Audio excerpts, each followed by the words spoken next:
क्या हुआ था माँ, जिसके विचार से ही आपके मुख पर इतनी पीड़ा झलक आई?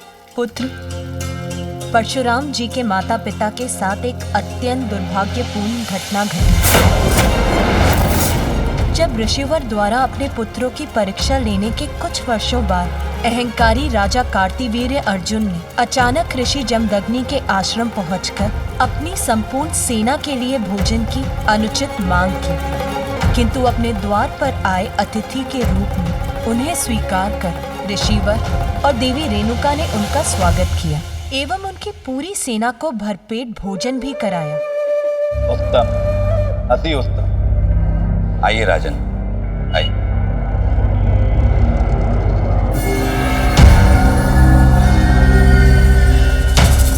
दरिद्र ऋषि, हम आश्चर्यचकित हैं कि आपके इस आश्रम के दरिद्रता के इस सागर में ऐसी कौन सी अन्न के भंडार की परिपूरी गागर फूट पड़ी जो इतना अनाज उत्पन्न हो गया, जिसने हमारी इस विशाल सेना का पेट भर दिया। राजन, देवी कामधेनु की पुत्री कपिला, इन्हीं की सहायता से हम आपका सत्कार करने में सक्षम हो पाए। उन्हीं की कृपा से हम आपके और आपके सैनिकों के समक्ष यह व्यंजन प्रस्तुत कर पाए।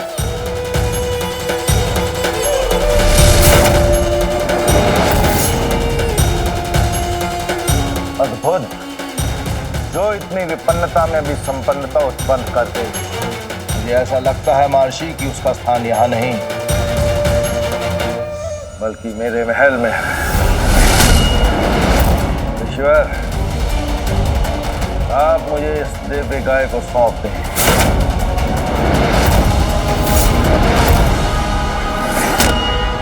नहीं महाराज, ये संभव नहीं। ये अनुरोध नहीं था मेरा ऋषिवर, आदेश था मेरा। आप मेरी प्रजा हो और प्रजा की संपत्ति पर राजा का अधिकार होता है। मेरे मार्ग से हट जाइए ऋषिवर और इस दिव्य गाय को मुझे अपने साथ ले जाने दें। मैं इसे अपने साथ ले जाकर भोग विलास की वस्तुएं प्राप्त करूंगा।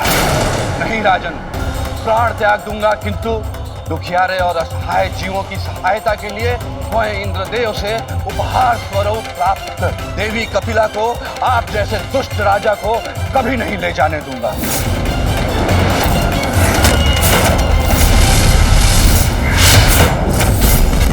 अर्थात मुझे अपने बल का प्रयोग करना ही होगा।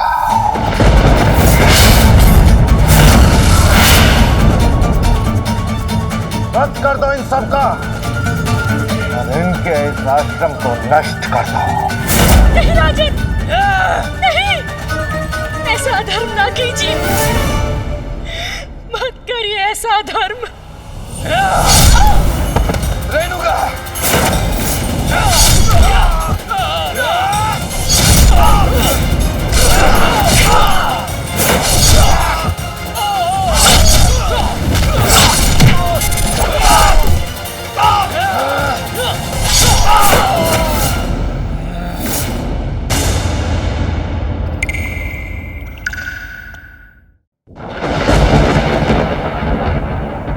इसीलिए पुत्र, तुम्हारे पिता महादेव उन्हें पिनाक प्रदान करने गए ताकि वो अन्यायियों को उनके अनुचित कृत्यों का दंड दे सके। उस निर्दयी अधर्मी ने निखड़क से 21 घाव किए थे मेरे पिता के शरीर पर। वत्स परशुराम, माता पिता की नृशंस हत्या पर शोक मनाने का समय नहीं है। निर्दयी को उसकी निर्दयता का दंड देने का समय है। संसार से कार्तिवीर्य अर्जुन जैसे अत्याचारी राजाओं को मिटाने का समय है। और उस कार्य में मेरा धनुष पिनाक आपका सहायक होगा।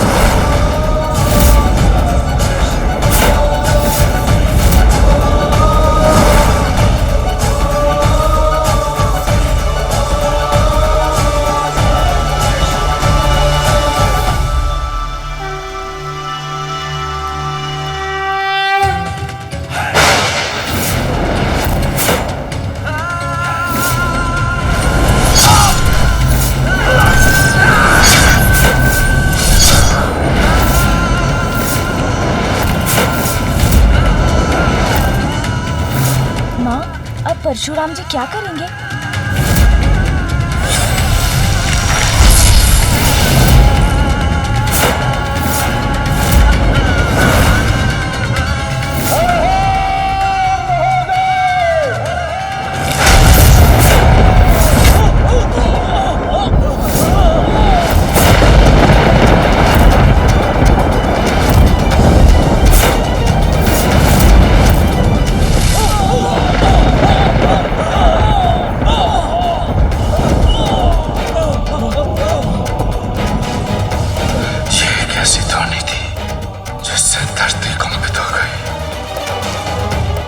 सिंहासन तक डोल गया।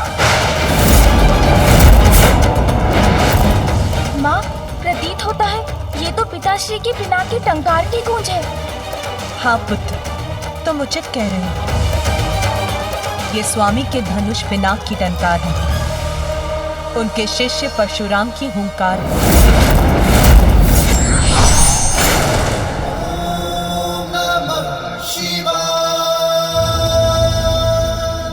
हाँ पुत्र, उन राजाओं के विरुद्ध जो अपनी शक्ति का दुरुपयोग करते हैं, क्योंकि अब धर्म की शक्ति परशुराम का रूप लेकर उन अधर्मी राजाओं का सर्वनाश करेगी।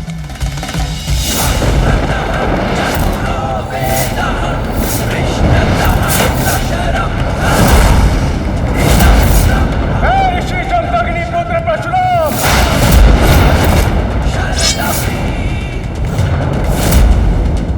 प्रतिज्ञा लेता हूं कि अपने परिवार के सहार का प्रतिशोध उन अन्याय राजाओं के अहंकार को इस संसार से उतनी बार मिटा के दूंगा जितने आघात मेरे पिता के शरीर पर हुए थे।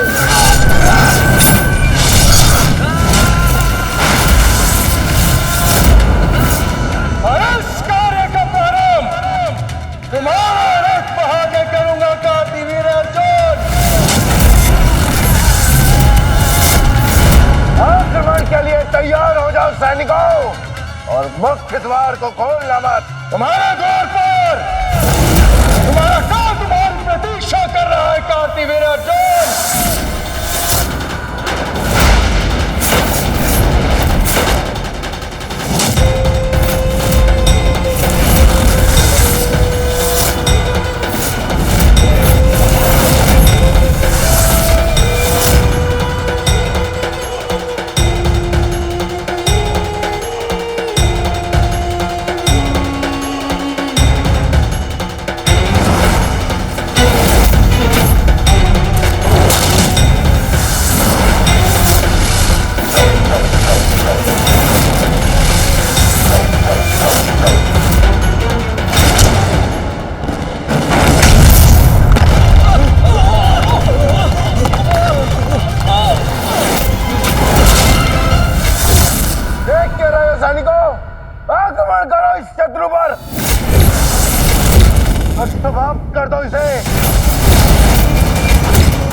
समाप्त कर दिया, परंतु तुम भूल रहे हो कि मेरे पास शस्त्र सज्जित शस्त्र बुझाए हैं।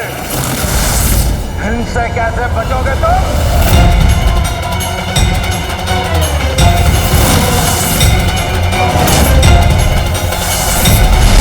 हमारी सहस्त्र बुझाए भी तुम्हारी सेना के समान शीघ्र ही तुम्हारा साथ छोड़ देंगे कार्तिवीर्य अर्जुन।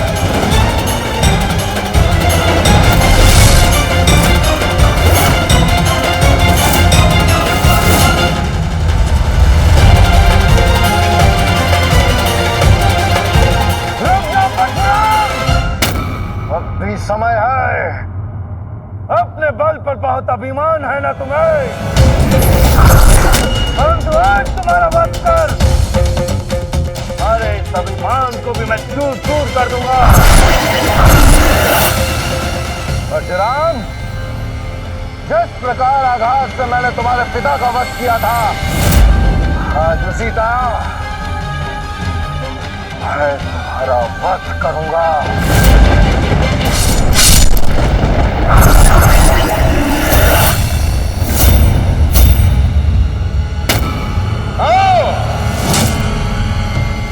कार्तिवीर्य अर्जुन, दिखाओ मुझे अपनी सहस्त्र भुजाओं का बल। अरे इन सहस्त्र भुजाओं को भी मैं उसी प्रकार से शत विशत कर दूंगा कार्तिवीर्य, जिस प्रकार तुम्हारे योद्धाओं का किया।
प्रतिशोध है तू,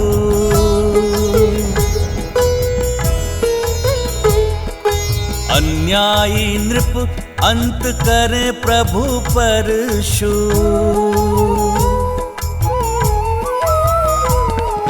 सहस्त्र बाहु अर्जुन को भगवन संहारे, पश्चात चतुर्भुज अवतार धारे।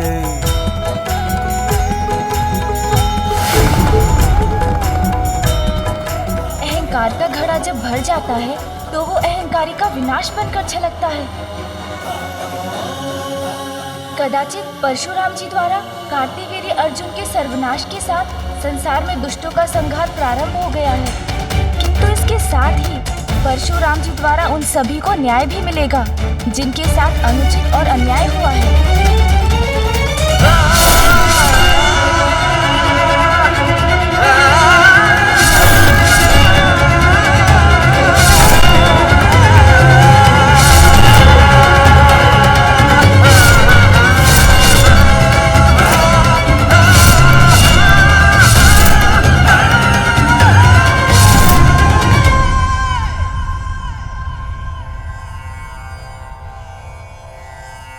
क्या हुआ पुत्र? माँ, परशुराम जी के प्रतिशोध की अग्नि तो अभी भी धधक रही है। अपनी प्रतिज्ञा के अनुसार 21 बार संसार से अधर्मी अन्यायी राजा को मिटाने के बाद भी उनके क्रोध का ज्वालामुखी शांत नहीं हुआ। पिताश्री, अब आपको उन्हें शांत कर रोकना ही होगा, अन्यथा उनकी विनाश लीला इसी प्रकार निरंतर चलती रहेगी। अब तो ऋषि कश्यप ही परशुराम को शांत कर सकते हैं।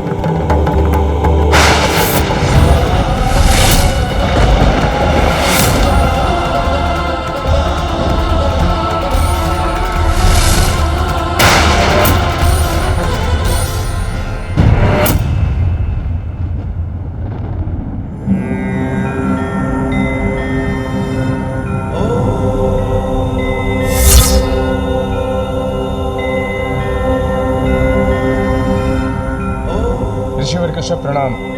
आपके शुभ दर्शन कल्याणकारी हैं, किंतु इस समय मैं जिस वचन और प्रतिज्ञा से विरुद्ध हूं वो मुझे कहीं रुकने नहीं दे रहा। रुको परशुराम, प्रतीत होता है आप अपने पिता ऋषि जमदग्नि की स्मृति भुला चुके हैं और कदाचित आप ये भी भूल चुके हैं कि आप एक ऋषि पुत्र हैं। दोषी को दंड दे चुके हैं और अपना वचन भी पूर्ण कर चुके हैं।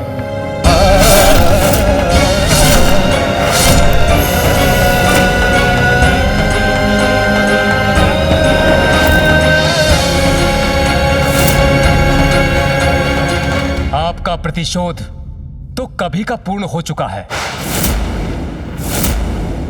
और अब क्रोध के आवेश में सभी सीमाएं लांघ चुके हैं आप। क्या यही ऋषि धर्म है? क्या ये हिंसा की अधिकता ऋषि जमदग्नि के पुत्र को शोभा देती है परशुराम? क्या यह आपके पिता की स्मृति के प्रति अन्याय नहीं? जो कोई अन्यायी राजा नहीं, स्वयं उनके पुत्र कर रहे हैं।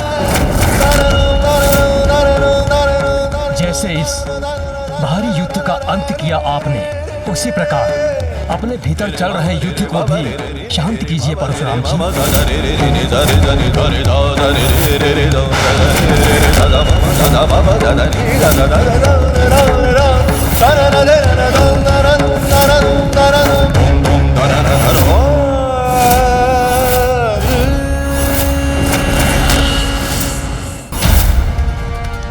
प्रतीत होता है ऋषिवर कश्यप जी को सहायता की आवश्यकता है। आप मुझे अनुमति दीजिए पिताश्री, मैं ही जाकर उन्हें रुकने की प्रार्थना करता हूँ।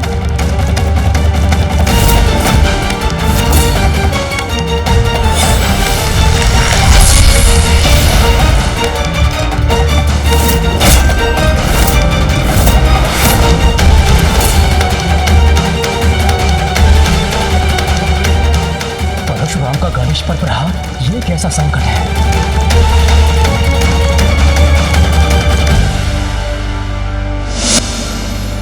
आवेश और आवेग व्यक्ति से भूल करवा सकता है, इसलिए उस पर नियंत्रण आवश्यक है।